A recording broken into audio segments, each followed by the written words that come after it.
The bell for my sophomore year Modern American Literature elective was already ringing when I burst into the lecture hall, my backpack slung heavily over one shoulder. The room smelled of old paper and printer ink, mixed with the faint scent of honeysuckle drifting through an open window. The back rows were already packed, and even the middle sections only had a few scattered seats left. The only open spot was in the very front row, right on the aisle. Next to it sat a girl in a light blue button-down shirt. She was holding a black, fine-point pen, the tip flying across the page of her notebook. Long eyelashes cast a shadow on her cheeks, and the sunlight catching the ends of her hair gave them a soft, golden sheen. I pulled out the chair as quietly as I could, trying not to disturb anyone. As I tried to shove my backpack under the small desk, my elbow caught something on the corner. Splash! A half-full glass of water tipped over, spilling directly onto the girl's notebook. The dark blue ink instantly bled across the page, blossoming like watercolor stains and blurring her neat, precise handwriting into an illegible mess. My face flushed hot. I fumbled in my backpack for a pack of tissues, my fingers trembling as I pulled out a handful and held them out to her. "Oh my God, I am so sorry. I am so sorry. I didn't see it." I started dabbing at the edges of her notebook, apologizing over and over. The girl stopped writing and slowly looked up. Her eyelashes fluttered, revealing a pair of stunningly clear eyes, like obsidian pebbles in a spring. They were so bright and clean that I just stared for a second, completely captivated. "It's okay," she said, her voice gentle. She took the tissues from my hand. "I've got it." She carefully pressed the tissues onto the wet pages, soaking up the water. Later, I learned her name was Sophie. After that day, the name lodged itself in my heart like a tiny seed, and I never forgot it.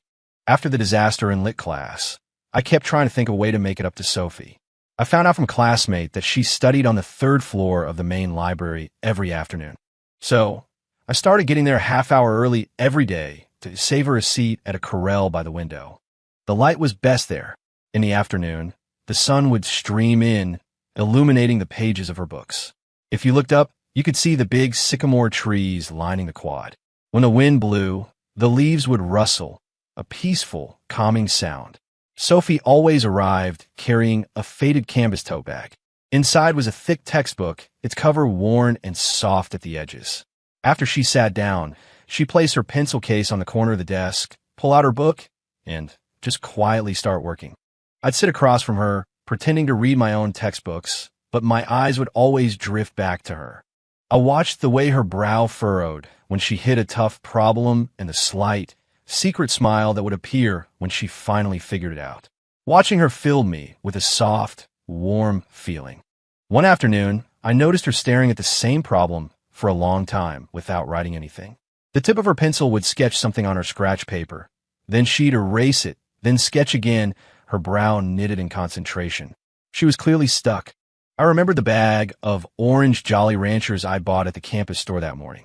I seemed to recall that Sophie liked citrusy scents. The day I spilled water on her notebook, I thought I'd smelled a faint, pleasant orange fragrance on her. On impulse, I reached into my pocket, pulled one out, and quietly placed it next to her notebook. Sophie looked up, her eyes wide with surprise, as if she couldn't believe I'd just materialized a piece of candy for her. I gave her a small smile and whispered, "Maybe a sugar rush will help. Call an apology for the notebook." "Thanks," she said after a moment's hesitation. She unwrapped the candy, and the sweet smell of orange filled the air between us. She popped it in her mouth, and the corners of her lips turned up into a smile. It was a faint smile, but it was warmer than the sunlight streaming through the window. Seeing her smile, my own heart felt a little sweeter. When you really care about someone, you can feel their presence even if you're just passing by with your head down. One night that week, I was working on a term paper and didn't realize until almost 7 that I'd completely forgotten about dinner. I rushed over to the campus dining hall to grab something to eat. It was mostly empty, with only a few of the food stations still lit up. As I walked up to the counter, I saw a familiar figure behind it. She was wearing a white uniform, a hairnet, and a disposable face mask, busy serving students. Even with only her eyes visible, I knew it was Sophie. I walked up to the counter, my heart feeling a strange mix of things. I cleared my throat. Can I get a slice of pepperoni pizza, please? Sophie looked up when she heard my voice, and her eyes widened for a second. A faint blush rose on her cheeks, but she didn't say anything. Her hands didn't stop moving as she expertly slid a slice onto a plate, even adding a few extra breadsticks on the side. I took the plate. You work here every night? I asked quietly, a note of sympathy creeping into my voice. Sophie nodded. Yeah, after my classes are done. It helps with tuition. I didn't ask the tactless question of whether she was short on money. I just started making a conscious effort to be around her, making no secret of my feelings. Time flew by, and suddenly it was senior year, the final semester. The campus was full of students in caps and gowns taking graduation photos, their young faces filled with a mix of excitement for the future and a bittersweet nostalgia for the college life they were leaving behind. The leaves on the sycamores had turned green, then gold, then fallen away and grown back again. The lights in the library had burned late into countless nights. Sophie and I had spent so many of those days together, and my feelings for her had grown deeper with every passing one. But I still hadn't told her how I felt. I knew Sophie was always busy. She wasn't like other girls who, after being cooped up for 18 years, treated college as their first taste of freedom. Her life was a constant cycle of classes and work with no time to spare. I knew other guys had asked her out. She was beautiful, after all, but she turned every one of them down without a second thought. That made me hesitate. I was afraid that if I pushed my luck, I'd lose the friendship we already had. But with graduation looming, I knew I couldn't wait any longer. One evening, I asked her to take a walk with me around the campus lake. The sun was setting, casting a shimmering, golden reflection on the water. The willow trees lining the bank swayed in the gentle breeze, and dragonflies skimmed across the surface, creating tiny ripples. I took her hand. My palm was sweating. I looked at her, my expression as earnest as I could make it. Sophie, I started this past year. Every single day with you has been amazing. Studying with you in the library, eating in the dining hall, just walking across campus together. Those are the best memories of my entire time in college. I took a deep breath, mustering all my courage. After we graduate, I want to keep going. I want us to stay in this city together, build a life together, and create a future that's ours. What do you say? Sophie stopped walking and looked down, her long eyelashes casting a shadow on her cheeks. She was silent for a few long seconds. The cool evening breeze did nothing to calm the anxiety churning in my stomach. I was terrified she would say no, that my sudden confession would scare her away. I was already planning how I would beg to stay friends if she rejected me. After a moment, she looked up, her eyes glistening with tears. Her voice was choked with emotion. My family situation. It's not good, she began. My parents. They always favored my brother. Growing up, he was all they ever saw. She took a shaky breath. They're going to expect me to support him. If that's too much trouble for you, if a family like mine would be a burden, I didn't let her finish. I pulled her into a tight hug, my voice firm like I was taking an oath. I don't care about any of that. I love you, Sophie. You, not your family, I said, holding her close. Whatever happens, we'll handle it together. Your burdens are my burdens. We face them together, okay? 5 after graduation, I landed a marketing operations job at a local tech startup, making about $55,000 a year. Sophie, after a tough series of interviews, got a position as a first-year high school English teacher, earning around $40,000. It wasn't a fortune, but for 2 recent grads, it was enough to start our life together. We rented a tiny 400-square-foot apartment in an old complex halfway between my office and her school. The brick buildings were a bit faded, and the hallways were plastered with takeout menus and flyers, but it was in a convenient spot with a grocery store and a market right downstairs. The apartment was small, but Sophie made it immaculate. Our graduation trip photos were taped to the walls, pictures of us with huge, bright smiles. Clean laundry, smelling faintly of fabric softener, was always drying on a rack on our small balcony. The scent of whatever she was cooking for dinner always seemed to be wafting from the kitchen. It was the smell of our life together. Every day, I'd come home from work, push open the door, and see her in the kitchen, wearing a simple blue apron, stirring something on the stove. She'd hear the door open and turn around, her eyes curving into crescents as she smiled. You're home. Dinner's almost ready. Go sit down, have some water. That smile, those words, they were like a warm current that washed away the entire day's stress. On weekends, we'd go to the farmer's market together. Sophie was an expert haggler, always managing to get the freshest produce for the best price. She had this adorable, serious expression on her face when she was negotiating with the vendors. After we were done, she would always buy a small bag of clementines for me.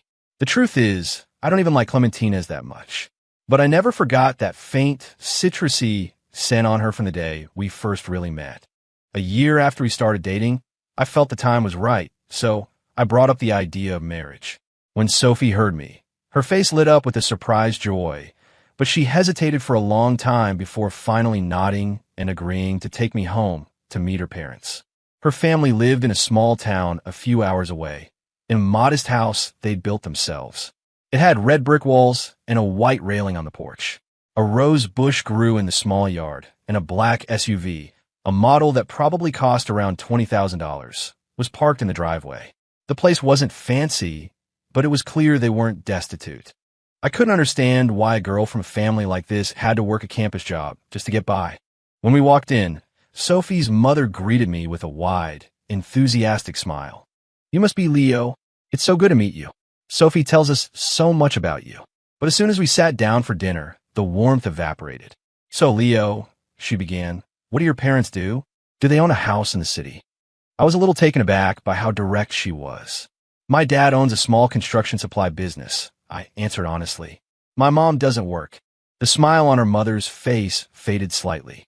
She didn't say anything else. Beside me, Sophie quietly squeezed my hand, her eyes full of apology. Just then, Sophie's brother, Kevin, came downstairs. He was decked out in brand-name athletic wear and glued to the latest iPhone. He shot us a quick glance and then started shoveling food onto his plate without a word. Halfway through the meal, remembering the real reason I was there, I spoke up. "Ma'am, I wanted to talk to you and your husband about Sophie and me getting married." I tried to sound respectful. I was hoping we could discuss what might be an appropriate wedding gift for the family, so I could talk it over with my parents. Her mother put down her fork. "To marry our Sophie," she said, her tone suddenly all business, "you'll need to provide a gift of $50,000. My hand froze, the fork halfway to my mouth. My stomach dropped. $50,000? I repeated, try to keep my voice steady. "Okay, I'll have to discuss that with my parents." Sophie's father chimed in. "Now, Leo, don't think that's an unreasonable number. You have no idea how much we've spent raising Sophie all these years. Besides, it's just what's done around here. If the gift is too small, people in town will talk. Why? The Johnson's daughter got a gift of over $100,000 when she got married." Sophie sat beside me, her head bowed, her knuckles white as she clenched the fabric of her jeans. She tried to speak up for me. "Mom," she started, but her mother silenced her with a single sharp look. The drive back home was heavy. It felt like there was a stone sitting in my chest. I knew that for someone just a year out of college, $50,000 was an astronomical sum. I didn't have it, but the thought of losing Sophie over this was unbearable. I'll admit, when I made all those promises to her by the lake, I was young and hadn't been beaten down by the real world yet. I was naive and maybe a little blinded by how much I loved her. But I wasn't the kind of jerk who'd just walk away when things got tough. That night, I called my parents. I told them everything. The visit, the family, the $50,000 demand. The line went silent for a long time. My heart pounded in my ears. I was terrified they'd say no, that they'd think Sophie's family was too much of a liability. I wasn't even sure what my family's financial situation was. I'd seen my dad's supply yard, and it seemed to be doing well, but my mom was always complaining about how he was constantly reinvesting everything back into business and never brought any money home. I had no idea what they could afford. Finally, my dad's steady voice came through the phone. "Son, if you truly love this girl, and you believe she's someone you can build a life with, then we'll provide the gift." Hearing that, my nose stung, and I had to fight back tears. I couldn't believe they were being so supportive. My mom added, "Sophie seems like a wonderful girl. When she visited us last year, she was so down-to-earth and respectful. She seems like someone who knows the value of a dollar. You two building a happy life together is more important than anything. Don't worry about the money. We're here for you." After I hung up, A huge weight lifted off my shoulders, replaced by an overwhelming sense of love and gratitude for my parents. I swore to myself that I would be a good son to them and a good husband to Sophie, and I would never let them down. The next day, I told Sophie what my parents had said. She listened, her eyes wide, and then she just broke down, burying her face in my shoulder. "I'm so sorry," she sobbed. "I'm sorry to put you and your parents through this. It's all my fault." I held her, stroking her back. "We're a family now. You don't have to be sorry," I said softly. "My parents already love you. They just want us to be happy. We'll work hard together and make them proud. Okay?" She nodded fiercely against my chest, her heart full of a gratitude she couldn't put into words. With the money settled, Sophie and I started planning the wedding. We wanted something simple and heartfelt. Not extravagant, but meaningful, something we would both remember forever. My parents gave us $60,000. $50,000 for the family gift, and the other 10 for wedding expenses like rings and a photographer. I was floored by their generosity. It was only much later that I realized how naive I'd been about so many things. I even used a few $100s of my own savings to rent a wedding dress for Sophie from a nice boutique downtown. It was gorgeous, a classic A-line gown with tiny pearls embroidered on the skirt that sparkled in the light and delicate lace around the neckline. The moment she put it on, she was transformed. She was already beautiful, but in that dress, she looked like an angel, radiant and graceful. She twirled in front of the mirror, a huge, happy smile on her face, but then she looked at me with a worried expression. "Isn't this too much? This must be so expensive. We don't have to spend so much." I came up behind her and wrapped my arms around her, resting my chin on her shoulder. "You deserve the absolute best," I whispered. "We only do this once. I want you to feel like the most beautiful woman in the world." And man, this is expensive, I thought to myself. $300 for a one-day rental. But seeing her face, it was worth it. We booked a reception for about 200 guests at a mid-range hotel in the city. It was an elegant place, the food was great, and the price was reasonable. The day before the wedding, Sophie's parents, her brother, and a few other relatives arrived. I'd booked them rooms at a budget hotel nearby. The rooms were small but clean. Sophie had gone to the mall and bought her mother a new red dress for the occasion, something festive. I had to roll my eyes internally. Her own daughter was getting married, and she wouldn't even buy her own dress. How was she not embarrassed in front of her relatives? On the day of the wedding, the hotel ballroom was filled with our friends and family. My parents, looking proud and happy, greeted guests at the door. Sophie walked down the aisle on her father's arm. Her veil floated behind her like a soft white cloud. I stood at the altar, my heart hammering against my ribs, unable to take my eyes off her. When they reached me, her father placed her hand in mine. He patted my arm and gave me a look that said, "Take care of her." It was the most human I had ever seen him be. I squeezed Sophie's hand. It was a little cold, but so soft. "Don't be nervous," I whispered. "I'm right here." She looked up at me, her eyes shining, and nodded. When we exchanged rings, I took hers and slid it carefully on her finger. It fit perfectly, as if it were made for her. I looked into her eyes and said, "Sophie, from this day forward, I am your husband. I will love you and stand by you for the rest of my life, no matter what." Tears streamed down her face, but this time they were tears of joy. She slid my ring onto my finger and whispered, "Me too." During the reception, it was time for the parent speeches. My dad stood up first, taking the microphone. He cleared his throat. "Today is a very happy day for me, seeing my son Leo marry Sophie. Sophie is a wonderful, kind, and responsible young woman, and from now on, we will love her like our own daughter. I hope you two will always support and cherish each other. Mom and I will always be here for you." The room burst into applause. I saw Sophie wipe a tear from the corner of her eye, her face glowing with emotion. Then, it was her mother's turn. The room quieted, expecting another warm blessing. She took the microphone and started with a few pleasantries, but then her tone shifted. I thought the drama was over, but she had one last trick up her sleeve. After the guests had started to leave, she pulled us aside. Her tone was casual, as if she were stating the obvious. "Well, Sophie, you married into a good family now. You'll have to help your brother out even more. He's going to need money to buy a house and get married soon. And as his big sister, You need to be there for him. My jaw tightened. I squeezed Sophie's hand, trying to offer some silent support. Sophie's face went pale. She looked down at the floor, and after a long moment, she forced a stiff smile. I know, Mom. Seeing the hurt in her eyes made me furious. I leaned in and whispered, "Don't listen to her. You have me now." Sophie looked at me, her eyes full of gratitude, and gave a tiny nod. After the wedding, as Sophie was packing the things her parents had brought, she found what they'd given her as a dowry. It was a single handmade quilt. She searched through the bag, but there was no envelope with cash, no bank card, nothing else. "This is it," she said, her voice hollow. "This is what my mom gave me." And then she started to cry. She had just brought my family a $50,000 gift, and in return, her family had given her one quilt. Not a single dollar of the money was coming back to us. Seeing her so dejected, I didn't want to make her feel worse. I put my arm around her and said with a smile, "Hey, it looks really warm. Perfect for winter. We can use it tonight." That only made her cry harder, leaning against my shoulder. I just held her, patting her back, not knowing what else to say. I swore to myself that I would spend the rest of my life making up for the love her family never gave her. And I thought, with a sigh, that my own happiness was built on the back of my dad's hard work and generosity. A few weeks after the wedding, Sophie's mother called. "Our washing machine broke. Buy us a new one and have it shipped here." Sophie held the phone, looking at me helplessly. "Mom, we just got married," she said quietly.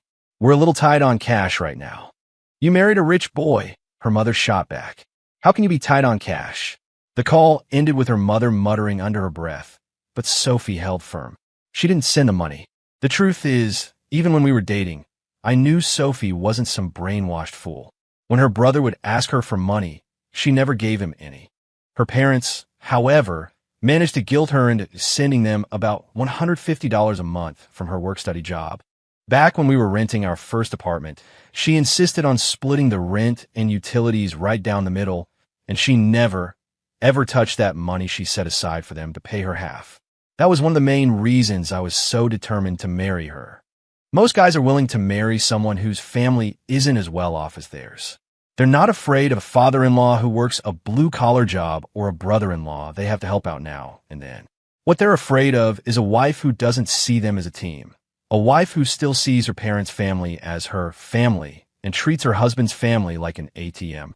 After the wedding, we moved into a 2-bedroom condo my parents had bought as an investment years ago. It wasn't large, but it was cozy and ours. Sophie was incredible.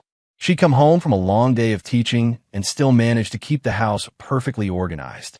The floors were always clean, the laundry folded, and there was always something delicious simmering on the stove. I'd walk in the door after work, see her there, and all the stress of my day would just melt away. Over time, I noticed she was still secretly sending money to her family. At first, it was about $150 a month. Then it crept up to $200. Honestly, I could live with that. The sad part was that on the days she sent it, she'd be quiet and withdrawn. I'd sit with her, not knowing how to comfort her. It wasn't that her mother was entirely cruel. Every now and then, she'd offer some small kindness, like if their chickens laid extra eggs, she'd send a carton with a relative. A small gesture like that would make Sophie happy for days. I never had the heart to burst her bubble, to tell her what I really thought. This is just how she controls you. She treats you terribly, but throws you a tiny scrap of affection every once in a while to keep you hoping, to make you feel like she loves you and is just a little misguided. 3 years into our marriage, our son was born. We named him Ethan, hoping his life would always be a happy one. His arrival filled our home with a new kind of joyful chaos. My mom came over almost every day to help, and Sophie took her maternity leave to be with him. Looking at my son's tiny, perfect face, I felt like the luckiest man on earth. One day, my dad called me. "The business is really taking off," he said. "It's getting to be too much for me to handle alone. I want you to come work with me. I can teach you the ropes while I'm still able, and I'll feel better knowing the business is in your hands." He added, "If you move down here, we can all be together more often." Ethan could spend more time with his grandpa. I was tempted. It was a huge opportunity, a way to help my dad and provide a much better life for my own family. And there was something else. My mom had recently let it slip that she had millions in savings. After some persistent questioning, she finally told me the truth. When I was in college, my dad really was cash poor because he'd reinvested everything into growing the business. But by the time I had a serious girlfriend, he was already setting aside money for my future. When Sophie's parents demanded $50,000, he could have written a check for $1 million without blinking. They just didn't like her family's attitude and wanted to see what kind of person Sophie really was over the next few years. They never considered asking us to break up, though. They knew that because of their business, I'd basically been raised by nannies, and our relationship was already a bit distant. They were afraid of pushing me away completely. But when I brought it up with Sophie, she hesitated. "I don't want to move," she said, her brow furrowed. I knew she was worried about her family. We were only a 3.5-hour bus ride from her parents' town. Her mom would visit every month or two. But my dad lived in Austin. If we moved there, it would mean a plane ride. It would essentially mean cutting ties with her family. No matter how bad parents are, unless they do something truly unforgivable, how many children can bring themselves to cut them off completely? In the weeks that followed, I'd often see Sophie staring blankly at her phone or letting out a quiet sigh. I knew she was torn, but I also knew I couldn't go alone. I missed my son too much, and to be honest, I wasn't cut out for a long-distance marriage. The day Sophie's mother called about the buyout, Sophie was knitting a sweater for Ethan. When she heard the news, the knitting needles fell from her hands and clattered onto the floor. She snatched them up and grabbed my arm, her voice trembling with excitement. "Leo, our house is being bought out for a new development. My mom said we're getting a huge settlement." Her eyes were shining with hope. "My parents will finally be comfortable. They won't need my help anymore." And she said they might even give some to us. We could start a college fund for Ethan. Over the next month, that's all she could talk about. "The surveyors came today. They measured the whole yard," she'd tell me one day. The next, the offer came in. "It's over $750,000. She told me her mother had made a promise. She said she's putting aside $150,000 for us, for Ethan's future. Sophie truly believed it. She was so happy she'd wake me up in the middle of the night, giddy with excitement. She even went to the mall and spent almost $1,000 on new clothes for her parents. Seeing her so full of hope, I felt a knot of unease in my stomach. I had a bad feeling about this, but I couldn't bring myself to rain on her parade. So I just smiled and shared in her excitement. And I'll admit, I was definitely enjoying the benefits of her good mood. On the day the money was wired, Sophie took a half day off from work and drove to her parents' house. "I'll be back tonight," she said, kissing me goodbye. "We'll go to that new sushi place downtown to celebrate." I smiled and waved as she drove off, her car filled with a nervous, happy energy. But she didn't come back until late that evening, and when she walked through the door, she looked utterly broken. She collapsed into my arms and began to sob, her whole body shaking. I held her tight, stroking her hair. "What happened? What's wrong?" She gave it all to him. Sophie choked out between sobs. "All of it. The whole $760,000. She gave it all to Kevin. For his business idea." Her voice was raw with pain. I asked her why. I reminded her of her promise, of all the years I've helped them. But she wouldn't listen. My dad, he just yelled at me. He said I was being greedy, that I only ever think about money. My heart ached for her. I held her tighter, unsure what to say. I knew that in that moment, the last flickering ember of hope she held for her family had been extinguished for good. Later that night, Sophie pulled out an old photo album. There was a picture of her, as a little girl, standing in a shabby yard next to her parents and brother. She was wearing faded, hand-me-down clothes, but she had a bright, innocent smile on her face. She stared at the photo, fresh tears rolling down her cheeks. "All this time," she whispered, her voice hoarse, "I thought if I was just obedient enough, if I just helped them enough, they would eventually care about me. But now I know. To them, I was never important at all." I sat beside her and wrapped my arm around her shoulder. "You have me and Ethan now," I said softly. "We love you. We don't need them. We'll be fine on our own." Sophie leaned into me and nodded, her sobs slowly quieting down. After Sophie had cried herself out, I sat with her on the couch. "Sophie," I said gently, "I'm not trying to hurt you, but your parents have been showing you who they are for years. At our wedding, all they cared about was how you could support your brother. Now, they give him a life-changing amount of money and don't even bother to give you an explanation. How much longer can you keep pretending? You know what will happen, I continued. When they get old, they'll expect you to take care of them. When Kevin blows through all that money, they'll expect you to pay his debts. Do you want to be tied to that for the rest of your life? I paused, letting the words sink in. My dad is still waiting for me in Austin.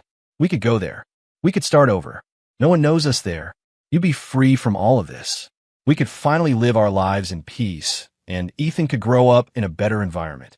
I looked at her seriously. And we need to think about Ethan. Nowadays, a young man can't get started in life without some help from his family. While my dad's business is doing well, we have a chance to build a real future for him, to make his life easier. Sophie just sat there, head bowed, twisting the hem of her shirt so tightly her knuckles were white. I didn't push. I just sat with her in the quiet darkness, knowing she had to make this decision on her own. The next morning, Sophie came into the kitchen. Her eyes were red and swollen, but her expression was clear. "I'll go with you," she said, her voice steady. "Let's move to Austin. Let's start over." A wave of relief washed over me. I took her hands. "Are you sure? You've thought it through?" Sophie nodded. "I've spent 25 years of my life hoping they would love me. They won't. I can't let them drag me down anymore. I need to live for myself now, and for Ethan." Over the next few days, we both put in our 2 weeks' notice. While we were packing up the apartment, Sophie came across the quilt her mother had given her for the wedding and the old family photo. She hesitated for a moment, then placed them back in the closet. "I don't want to take the past with me," she said quietly. "Let's leave all the unhappy memories here." We booked our flights to Austin. As the plane took off, climbing above the clouds, Sophie looked out the window. "Leo," she said softly, "from now on, I only have you." I squeezed her hand and smiled. "Hey, Ethan might have something to say about that." The plane broke through the cloud cover into the bright sunshine. I knew our new life was just beginning. 17 in Austin, we moved into a 3-bedroom house not far from my dad's business. It was in a lovely neighborhood with a small park, and Ethan loved the playground. The house was one of my dad's. He'd acquired several properties over the years from clients who couldn't pay their bills. With the housing market down, he just held on to them. Sophie slowly began to blossom in our new environment. She got a new phone number. After dropping Ethan off at preschool, she would go to the market, and she took joy in making our new house a home. She even made a few friends with other moms in the neighborhood. On weekends, they'd meet up at the park. For the first time in a long time, the smile on her face looked light and genuine. One evening, I came home from work and heard Ethan's happy shrieks and Sophie's gentle voice from the living room. I pushed the door open to see them on the floor, building with Legos. Ethan had constructed a lopsided little house. "Look, Mommy," he yelled. "This is our house." Sophie smiled and ruffled his hair. "It's beautiful, sweetie. You did such a good job." The late afternoon sun streamed through the window, bathing them in a warm glow. I stood there for a moment, my heart full. My dad would come over for dinner sometimes. Sophie would always call him beforehand to ask what he felt like eating and then prepare a feast. One night, she made his favorite braised short ribs. He took one bite and grinned. "Sophie, this is better than any restaurant. I might have to start coming over here all the time." Sophie beamed and quickly put another piece on his plate. "Please do. I'm happy to cook for you anytime." Seeing them together, so comfortable and happy, filled me with a quiet, profound sense of peace.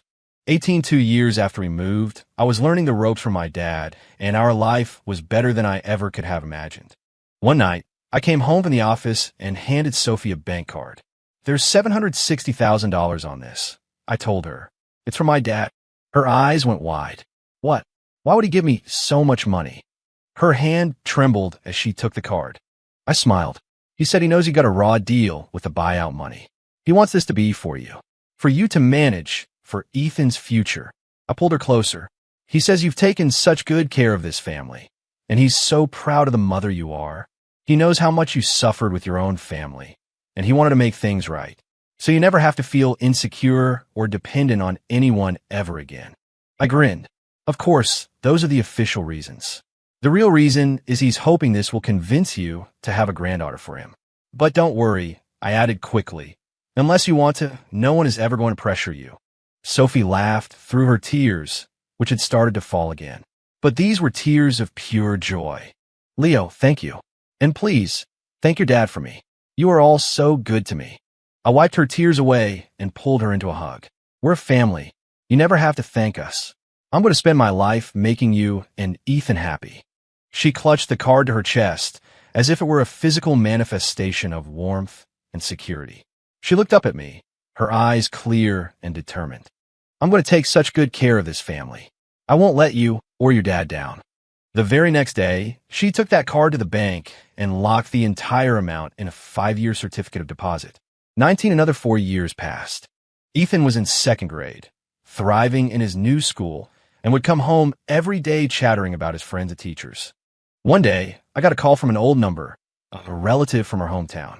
Leo, he said, sounding hesitant. How are you and Sophie doing? I could tell there was more to the call. We're doing great. What's on your mind? He sighed. Well, Sophie's mother has been asking around for your new number. She's been telling the neighbors how much she misses her daughter, how she wants to apologize and have her come visit. I hung up, feeling conflicted. I didn't want to bring that toxicity back into Sophie's life, but I felt like I couldn't keep it from her. That night at dinner, I told her what the relative had said. Sophie was putting some green beans on Ethan's plate. Her hand paused for a fraction of a second. Then she continued, saying softly, "Okay."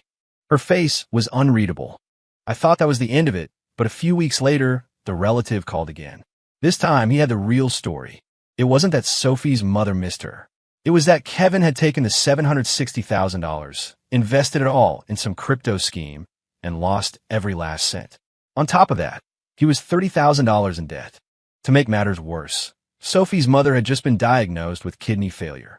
Kevin had skipped town, leaving no one to care for her or pay her medical bills. And Sophie's father? He had apparently checked out completely. She was looking for Sophie to pay for her treatment and be her caregiver. When I told Sophie, she was helping Ethan with his math homework. She listened quietly and then just said, "Oh." She pointed to a problem on the worksheet. "You need to carry the one here, sweetie." Later that night, after Ethan was in bed, Sophie curled up next to me. "I already knew," she said quietly. "It was never about me. After all these years, they couldn't change that much. If they really cared, they wouldn't have given all the money to Kevin. And they wouldn't have waited 6 years to remember they had a daughter." 20 Sophie's parents passed away. It wasn't a peaceful end.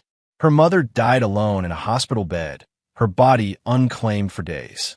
Her father died at home, and no one found him until the neighbors complained about the smell. No one knew where Kevin was. Eventually, the town council contacted some distant relatives who scraped together enough money for a simple burial. We didn't find out they were gone until almost 2 years later. One weekend, just before Easter, Sophie bought 2 bouquets of white chrysanthemums. "Let's go back," she said to me. "I want to see my parents." I was surprised, but I nodded. "Okay." On the drive there, she was quiet. The small cemetery was on a hill behind the village, the dirt path muddy from recent rain.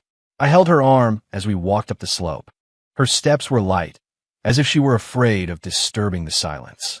Sophie placed the flowers on the simple gravestone, then knelt and gently wiped away some dirt. She didn't speak, but I could see her shoulders trembling. I stood behind her and handed her a tissue. She took it and dabbed at her eyes. "Mom, Dad," she said to the stone, "I came to see you. I'm doing really well now. Ethan is a wonderful boy." Her voice was soft. "I'm not angry anymore about the past. I just hope that wherever you are, you can think about yourselves for a change, and not just about Kevin." A breeze rustled the leaves in the trees. After a few moments, she stood up, bowed 3 times to the grave, and took my hand. "Let's go." As we walked back down, we ran into an old neighbor who stopped to talk. She told Sophie that Kevin had gotten divorced long ago. His wife couldn't take it anymore, the woman gossiped. Said he was a drunk who wouldn't work, and he owed money all over town. She took the kid and everything of value and just left. Now he just wanders around. Sophie just listened and said, "I see." She didn't ask any more questions. On the way out of town, we had a drive through the main street. I slowed down, thinking I might pick up some fresh fruit for Ethan. Suddenly, Sophie gripped my arm. "Look," she whispered, her voice tight. I followed her gaze. By a row of overflowing trash cans, a man in a filthy jacket was bent over, digging through the garbage. His hair was a matted mess, his face smudged with dirt. It was Kevin. He pulled out an empty plastic bottle and shoved it into a large sack at his feet. He moved with a practiced, desperate efficiency that was heartbreaking to watch. Sophie's eyes welled up, but she remained silent, her grip on my arm tightening. Just then, as if sensing he was being watched, Kevin looked up. His eyes met ours through the car windshield. He froze for a second. Then his face lit up with a manic recognition. He dropped his sack and started running toward us. Sophie, seize! Wait! He yelled, his voice raw and desperate. Sophie's body went rigid. Her face was a storm of complicated emotions. Then, she took a shallow breath and said in a low, firm voice, "Drive, Leo." I didn't hesitate. I pressed the accelerator. The car moved forward slowly. Kevin kept running after us, his voice growing fainter. Seize! I was wrong. I am sorry. Just tell me one more time. Just this once. We turned the corner, and he disappeared from the rearview mirror.